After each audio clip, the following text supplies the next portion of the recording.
Di awal mungkin kita melakukan secara pelan-pelan dulu karena kita melihat tantangan konteks dan bagaimana kita melakukan distribusi para pendampingnya. Namun dalam waktu kira-kira 3 tahun ke depan, mudah-mudahan kita bisa menghasilkan sekitar 400.000 lebih guru penggerak di seluruh Indonesia. Saat ini kita sudah menjalankan angkatan pertama, lalu kemudian angkatan kedua, nih guru-guru IG juga saya dengar sudah banyak juga yang ikut. Terima kasih dan semoga terus kita bergerak bersama-sama. Angkatan kedua hampir selesai proses seleksinya, lalu angkatan ketiga akan dimulai. Jadi sehingga nanti ketika sudah sampai nih 6 angkatan, ini sudah bisa menjangkau seluruh kabupaten kota yang ada di Indonesia. Ini nanti saya tinggalkan slide-nya, Bapak Ibu bisa di-share. Nanti kalau ada pertanyaan bisa dicatat aja gitu ya di sini. Nah, lalu yang kedua yang ingin juga saya sampaikan, ini dalam konteks pembenahan tata kelola supply dan demand tadi, kita melakukan rencana untuk seleksi guru pegawai aparatur sipil negara P3K, pegawai pemerintah dengan perjanjian kerja di tahun ini, dan ini cukup masif ya Bapak Ibu. Nah, seleksi guru ASN P3K ini ditujukan untuk membenahi beberapa hal yang menjadi perhatian kita bersama. Pertama, perbaikan tata kelola guru, lalu penyelesaian isu guru honorer, dan juga untuk reformasi birokrasi dengan peningkatan kualitas pelayanan publik oleh aparatur sipil negara. Kita tahu, kita hitung-hitung selama ini supply dan demand guru-guru kita tidak berjalan optimal, sehingga ketika di titik ini, di tahun 2021 awal ini, kita membutuhkan guru itu sampai sebenarnya rekrutmen itu 1 juta guru. Dan ini belum terjadi. Karena itu ini perlu diselesaikan karena isu ini bukan saja tentang tata kelola, tapi juga layanan kepada murid-murid kita. Karena guru-guru tersebut tidak mendapatkan kondisi kerja yang baik, gitu ya. Jadi ini perlu untuk kita selesaikan. Melalui rekrutmen guru, melalui skema ASN P3K ini sesuai dengan kebutuhan, kita akan mendorong produktivitas aparatur sipil negara kita karena pola rekrutmen yang mengandalkan SDM yang memiliki kualifikasi, kompetensi, dan kinerja yang baik sehingga meningkatkan kualitas layanan publik, terutama dalam sistem pendidikan adalah kepada murid-murid kita dengan kualitas SDM ASN yang baik.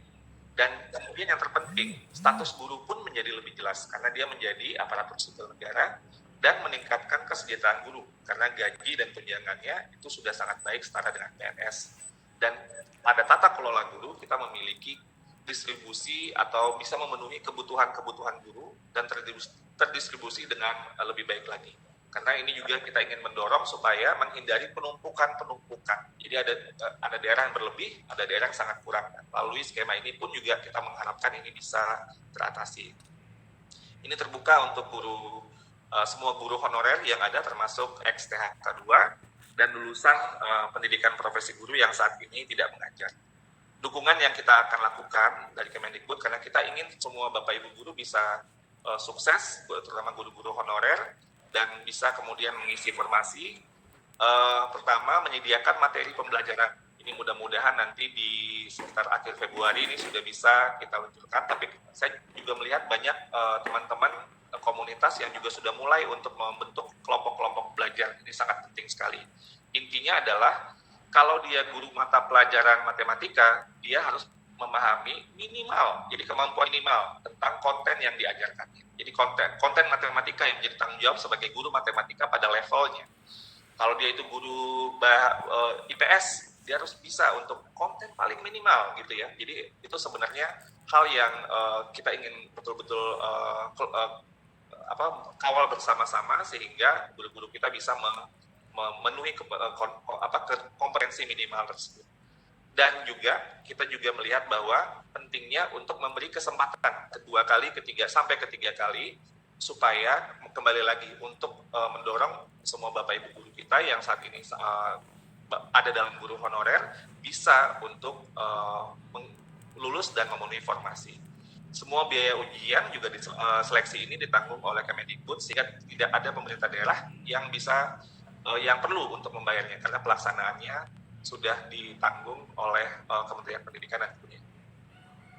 Tahapan-tahapannya ini alurnya ya Bapak Ibu. Pertama pendaftaran, lalu ya mudah-mudahan kita masih berdiskusi dengan Panselnas. Kita terus dorong mudah-mudahan bisa terjadi dalam 2-3 bulan ke depan. Lalu kemudian seleksi administrasi berupa ada penanggung jawab PTJM, lalu kemudian KTP surat lamaran, dan linearitas mata pelajaran yang melalui sertifikat pendidik atau latar belakang pendidik.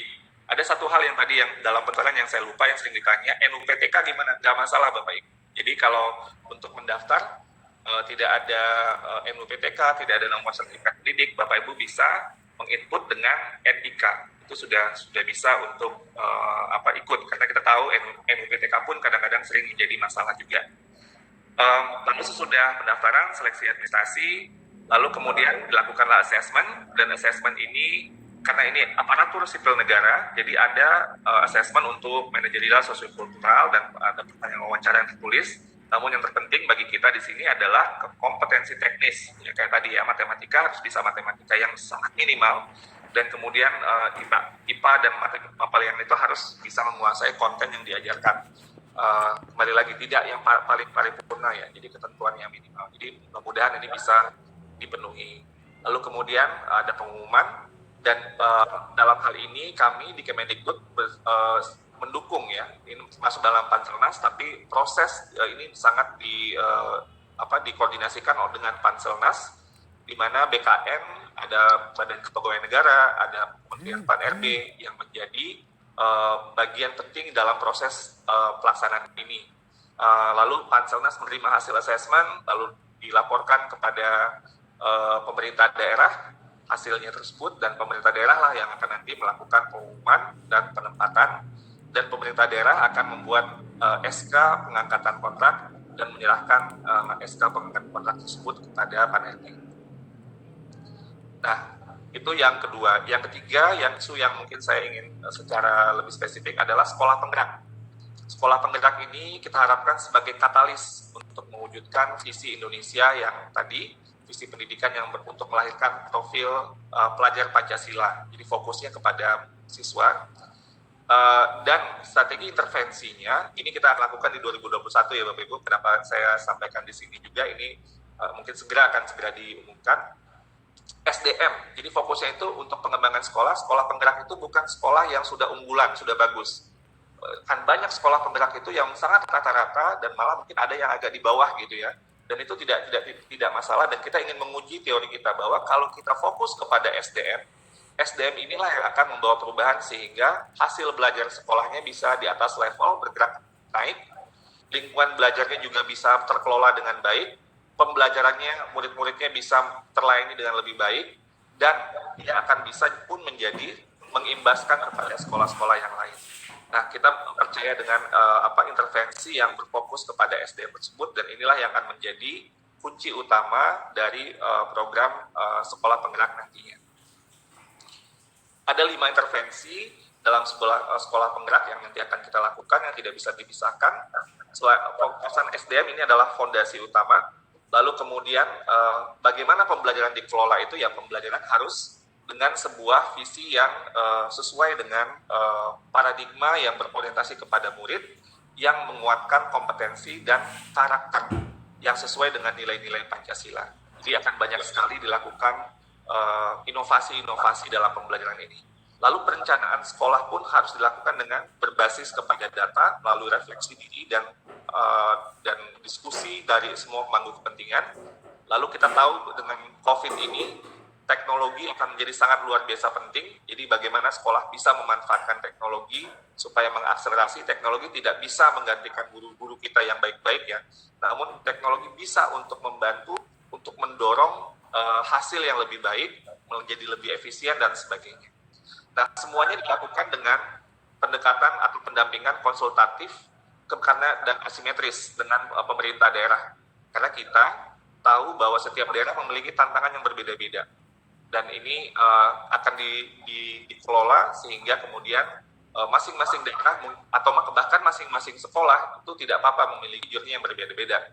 kita akan tidak one size fits all, karena kita ingin melihat pada masalah yang dihadapi pada konteks SDM-nya melakukan peningkatan kompetensi untuk bisa lebih baik dan akhirnya bisa menyelesaikan masalah tersebut. Dan sebenarnya semua strategi-strategi kita itu, kita sebenarnya ingin menguatkan ekosistem pendidikan yang ada di daerah, mempercepat peningkatan mutu pendidikan di daerah. Dengan adanya dalam hal ini konteks sekolah penggerak ini bisa ada efek multiplier, ada efek yang kemudian berdampak kepada ekosistem, kepada sekolah-sekolah lainnya, lalu mempercepat peningkatan mutu pendidikan yang ada di daerah dan menjadi daerah rujukan praktek baik dalam pengembangan sekolah. Sama seperti tadi guru penggerak, kita pun juga melihat bahwa di awal kita mungkin sedikit dulu gitu ya, tapi kita melihat sejangka panjang ini akan terus tumbuh sehingga bisa terus sampai mungkin 100% satuan pendidikan kita pada satu waktu nanti menjadi sekolah penggerak ini. Di tahun 2021-2022 kita merencanakan akan mengadakan piloting atau prototype sekolah penggerak ini di 34 provinsi, 110 kabupaten kota. Jadi sekitar 2.500 dulu di tahun ini. Nanti akan terus bergerak, mudah-mudahan bisa lancar, dan saya mendorong teman-teman IGI juga akan terlibat aktif di sini ya, di sekolah penggerak ini, kader-kader terbaik, kepala sekolah yang nanti akan diseleksi, ayo ikut untuk berseleksi, mengikuti seleksi, dan mudah-mudahan nanti bisa ikut dalam program ini. Karena yang kita pentingkan adalah SDM ya, jadi bukan sekolahnya sudah sekolah unggulan, itu tidak menjadi poin yang penting. Yang penting adalah SDM-nya memiliki growth mindset, memiliki passion untuk berkolaborasi, memiliki passion untuk develop atau mengembangkan orang lain. Dan saya melihat bahwa ini banyak sekali ini bibit-bibitnya sebenarnya sudah ada calon-calonnya di Ikatan Guru Indonesia. Terakhir, tentang tantangan masa pandemi COVID-19.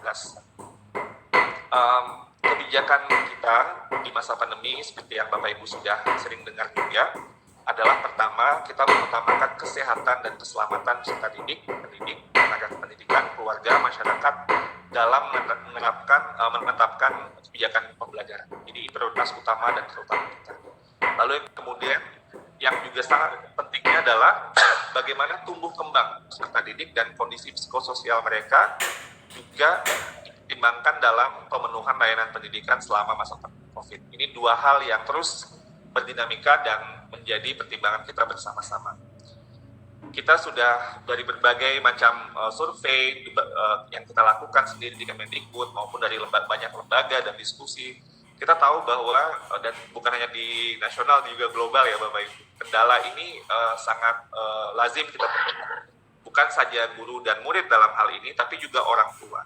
Nah, hal yang terpenting di sini adalah guru-guru masih sering untuk fokus pada penuntasan kurikulum, dan ini mungkin juga karena tidak yakin bahwa kalau tidak dituntaskan itu nanti akan dikhawatirkan akan bermasalah gitu, sehingga cenderung kemudian bagi guru pun menjadi beban, bagi murid pun juga terbebani karena dia mengerjakan tugas yang sangat luar biasa banyaknya, dan orang tua pun juga panik gitu, karena kemudian orang tua juga mau tidak mau membantu murid, dan kadang-kadang orang tua juga tidak bisa memahami pelajaran tersebut, dan ini menimbulkan secara akumulatif sebuah stres, jenuh karena kondisi tersebut, dan pada akhirnya bisa menimbulkan kondisi-kondisi psikososial yang kurang baik.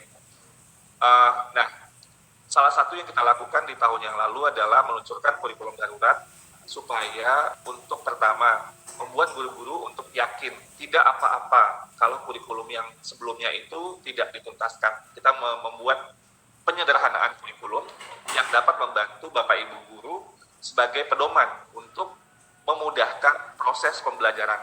Jadi sehingga tidak harus mengcover semua materi, harus kemudian memberi tugas kepada semua topik dan sebagainya.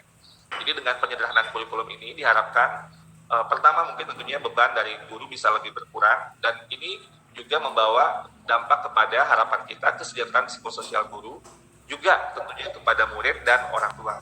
Jadi mudah-mudahan ini bisa menjadi acuan, dan sekolah-sekolah juga ada yang sudah mandiri ya. Jadi artinya yang mereka sudah bergerak secara inisiatif untuk menerapkan kurikulum yang disederhanakan. Karena dari awal, dari bulan Maret, dari arahan dari Menteri Pendidikan dan Kebudayaan adalah tidak perlu menekankan pada ketuntasan kurikulum, tapi yang terpenting adalah hal-hal yang esensial dan yang mungkin yang lebih kontekstual dengan kondisi pandemi pada saat ini. Juga untuk guru-guru tidak lagi diharuskan memenuhi beban kerja 24 jam tatap muka dalam seminggu. Ini sudah juga kita umumkan di tahun lalu supaya membantu guru-guru tidak terbebani kemudian atau menjadi khawatir kalau tidak memenuhi pemenuhan jam dalam konteks pandemi. Karena kita dalam konteks darurat, maka kemudian banyak aturan termasuk memenuhi beban kerja 24 jam tatap muka itu sebenarnya tidak relevan lagi, dan ini tercantum pada Kemendikbud 719 /P/2020. Nah, pada saat ini kita juga melihat bahwa penentuan kebijakan belajar harus berfokus kepada daerah agar sesuai dengan konteks dan kebutuhan. Tidak semua daerah seperti ada di Jakarta atau ada di Jawa, tapi banyak daerah yang memiliki konteks yang berbeda-beda. Jadi pemerintah daerah paling mengetahui bagaimana kondisi, kebutuhan, dan kapasitas daerahnya sehingga bisa memberikan sebuah keputusan-keputusan yang sesuai dengan kondisi yang sama. Bahkan kita bisa lebih zoom in. Misalnya bukan hanya kalau dari nasional itu melihatnya hanya dari kabupaten kota, tapi bisa dipilah antara kecamatan, desa, kelurahan, kabupaten kota dalam pada satu kabupaten kota yang mungkin berbeda-beda kondisi COVID-nya, sehingga pengambilan keputusan pun juga bisa dilakukan dengan lebih tepat karena kondisi yang sangat berbeda-beda tersebut, namun tetap harus melalui pertimbangan yang holistik dan selaras dengan pengambilan kebijakan di sektor lain. Kita tidak ini ya diskusi yang pada akhir tahun lalu dan awal tahun ini kemudian banyak daerah kemudian tidak memilih untuk tidak, dan itu memang harusnya seperti itu untuk kondisi pandemi yang sedang meningkat pada saat ini. Namun ketika misalnya daerah melihat bahwa daerahnya sudah zona hijau atau zona oranye, ini bisa mungkin ada kecamatan atau desa karena kondisi yang pisah gitu ya, kayak di banyak kepulauan gitu. Itu sebenarnya bisa untuk jadi catatan fondasi untuk melakukan pembelajaran tatap muka, tapi dengan syarat ada persetujuan orang tua. Jadi ini berlapis. Apakah Pemdanya atau Kanwil melihat ini sudah oke, kemudian kalau oke, dicek lagi apakah sekolahnya bisa memenuhi daftar periksa, kemudian dilihat lagi apakah orang tua melalui komite orang tua setuju. Dan kalau itu baru bisa dijalankan, tapi itu dijalankan dengan protokol kesehatan yang sangat ketat. Jadi ini yang tadi saya sampaikan bahwa satu kabupaten kota mungkin daerahnya, kecamatan atau desanya beda-beda gitu ya. Jadi ini bisa menjadi pertimbangan dari pemerintah daerah. Faktor-faktor yang menjadi pertimbangan pemerintah daerah tentunya adalah tingkat risiko penyebaran COVID, kesiapan fasilitas pelayanan kesehatan, kesiapan satuan pendidikan, lalu akses terhadap sumber belajar, kondisi psikososial peserta didik, kebutuhan layanan pendidikan bagi anak yang orang tuanya bekerja di luar rumah, adanya akses transportasi yang aman dari dan ke satuan pendidikan, tempat tinggal warga satuan pendidikan, dan mobilitas yang ada dan kondisi geografis di daerah. Nah, kalau itu sudah oke, kita lihat apakah filter yang berikutnya sekolahnya ada daftar bisa memenuhi daftar periksa apa tidak. Jadi apakah ada sarana sanitasi dan kebersihan yang baik, kemampuan untuk mengakses fasilitas pelayanan kesehatan, kesiapan menerapkan wajib masker, ada termogan, pemetaan kondisi warga satuan pendidikannya, ada yang komorbid apa tidak, akses transportasi seperti apa, riwayat perjalanan beberapa waktu sebelumnya, dan adanya persetujuan komite sekolah atau perwakilan orang tua wali. Jadi kalau ini bisa dipenuhi, barulah sekolah bisa mempertimbangkan untuk melakukan pembelajaran tatap muka. Dan itu pun dilakukan dengan protokol kesehatan yang ketat. Dari kondisi kelas harus dilakukan jaga jarak. Mungkin kita melihat bahwa minimal 50% kapasitasnya maksimal. Lalu jadwal belajarnya juga ada bergiliran. Perilaku wajib 3M harus diterapkan. Lalu kita juga melihat kondisi medis warga satuan pendidikan, ini sekolah perlu melihat ini, dan tidak diperbolehkan di kantin, terutama di masa transisi ekstrakurikuler, dan tidak boleh kegiatan yang sifatnya di luar pembelajaran. Dan ini menjadi pertimbangan-pertimbangan dan sebuah protokol yang harus dilakukan ketika ada keputusan pembelajaran tatap muka. Nah, tentang peningkatan kompetensi selama COVID ini ternyata ada catatan yang menjadi ini kita ya, pelajaran bagi kita bersama-sama. Pertama, munculnya sebuah sikap mental para guru-guru Indonesia untuk nyaman dengan ketidaknyamanan. COVID merupakan sebuah hal yang tidak nyaman, namun kita melihat bahwa justru dengan sebuah sikap mental, dengan terbiasa menggunakan teknologi yang tadinya sangat tidak ada motivasi untuk menggunakannya, sekarang malah sudah sangat terbiasa termasuk pada saat ini. Ini kita melihat bahwa kondisi ini dapat mengakselerasi terwujudnya budaya inovasi yang tadi diarahkan oleh Presiden Joko Widodo. Yang kedua, sikap pembelajar. Kemauan untuk belajar luar biasa. Saya sangat terharu dan sangat bangga sekali guru-guru di Indonesia, termasuk dari Ikatan Guru Indonesia, sering sekali mengadakan webinar-webinar untuk guru-guru di semua Nusantara dan belajar bersama-sama. Dan yang ketiga, belajarnya itu bukan hanya belajar itu saja, tapi karena kondisi COVID tersebut adalah bagaimana murid-murid yang ada bisa terlayani dengan baik. Sehingga ini menjadi nilai-nilai utama fundamental filosofi pendidikan kita, itu secara tidak langsung pun juga bergerak ke arah sana. Jadi misalnya bagaimana cara situasi yang terbaik dengan anak yang bermacam-macam kondisi keluarganya, tempat tinggal, kondisi sosial ekonomi, dan sebagainya. Semoga ini kemudian nanti bisa mengakselerasi percepatan pola pikir pembelajaran yang berpusat kepada murid. Dan yang kita tahu, kecemasan terhadap teknologi sangat dan drastis menurunnya. Kita sudah melakukan, ada studi juga pada waktu awal, jadi sebelum ada pandemi pun kita kan sudah ingin menerapkan teknologi. Problem terbesar guru-guru kita bukan mereka tidak mampu, tapi ada kecemasan dalam menggunakan teknologi atau anxiety.